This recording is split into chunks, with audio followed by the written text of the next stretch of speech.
The lights of the 2025 Weibo TV and Internet Video Summit blazed so brightly they washed the entire auditorium in gold.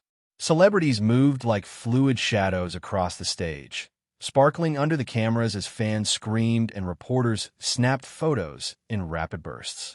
But just offstage, behind the thick velvet curtains that hid everything the audience wasn't supposed to see, something far quieter and far more dangerous was unfolding.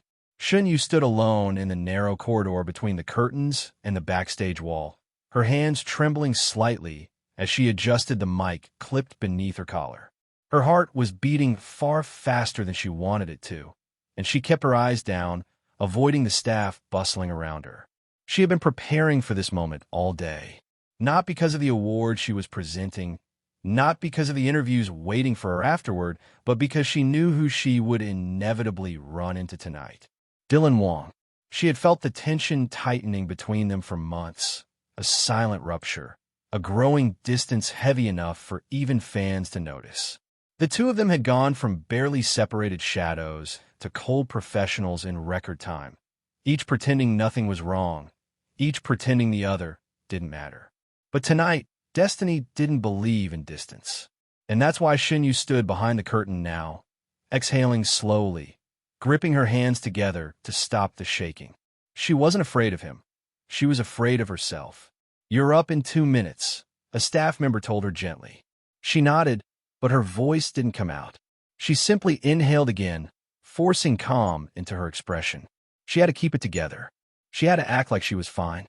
But everything fell apart the moment she heard footsteps approaching. Slow, steady, familiar. Dylan's footsteps.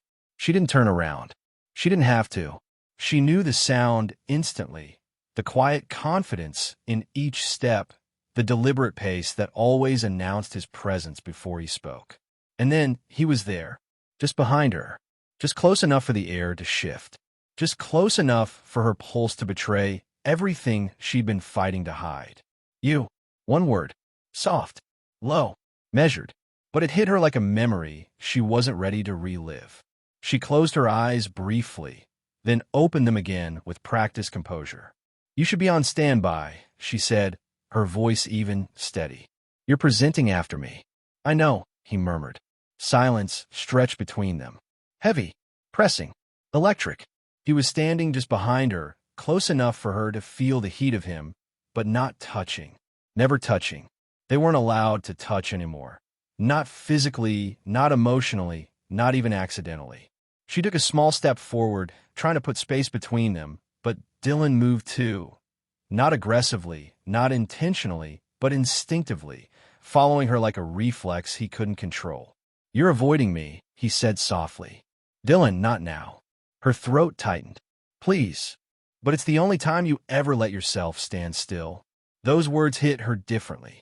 They held a kind of truth she hated, a truth that made her want to walk away faster than her legs would allow. She still didn't turn to look at him. She couldn't. Not when she knew that one glance would unravel everything. One of the staff members passed behind them, carrying cables. Someone else called out instructions from backstage. The crowd outside roared as another celebrity walked onto the stage. But behind this curtain, it felt like the world had narrowed to just two people who had unfinished business and unspoken words hanging dangerously between them. "Xinyu," he said again, but this time the softness was gone. There was tension, strain, something almost pained. "Are you really not going to talk to me? Not even tonight?" She swallowed, her eyes fixed on the floor. "There's nothing to talk about." "You don't believe that." She pressed her hands together. "I have to go on stage soon." "That's not what I asked." She took a slow breath, steadying herself. "Dylan, if we're going to talk, we'll talk later.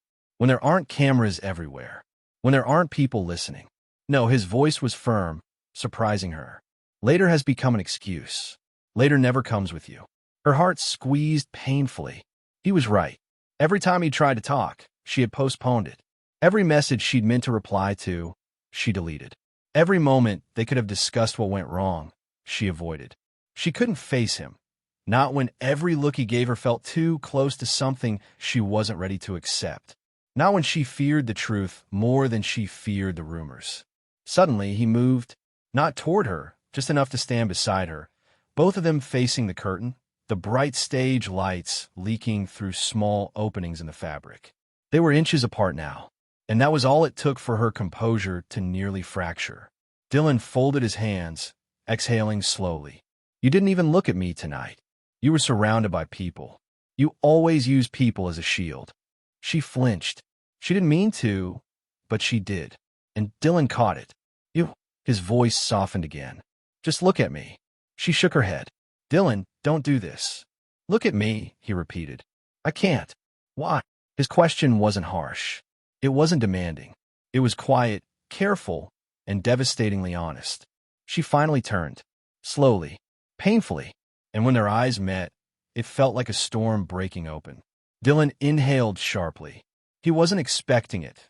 The vulnerability in her eyes, the shimmer she tried to blink away, the exhaustion she had been hiding. For a moment, neither spoke. Then Shunyu whispered something so fragile, so faint, so unlike the confident star the world knew, he almost thought he imagined it. Because it still hurts. Dylan froze, completely stunned. Not because she whispered, but because of what she whispered. The truth he had been trying to get her to say for months finally slipped out. Not in anger, not in frustration, but in pure, unguarded honesty.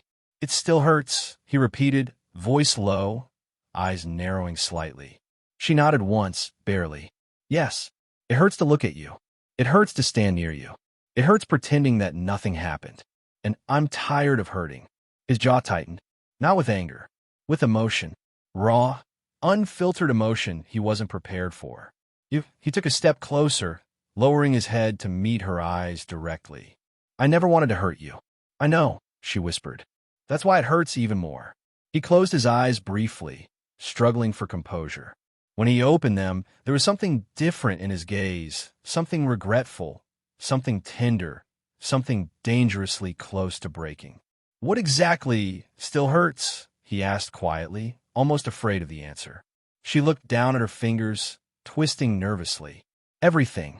He swallowed. Tell me. She shook her head. I can't. Yes, you can. No, she whispered, voice cracking. Because when I start talking, I won't be able to stop. Then don't stop. Her breath hitched. He stepped closer again, enough that she could feel the warmth of his breath, the faint tremble in his exhale. That's why I'm here, he murmured. That's why I've been waiting. For this. For you to finally say something real. She bit her lip, her voice trembling. You left first. His breath caught. The accusation was soft, but it landed like a blow. You pulled away before I did, she continued. You got quiet. You stopped texting back. You stopped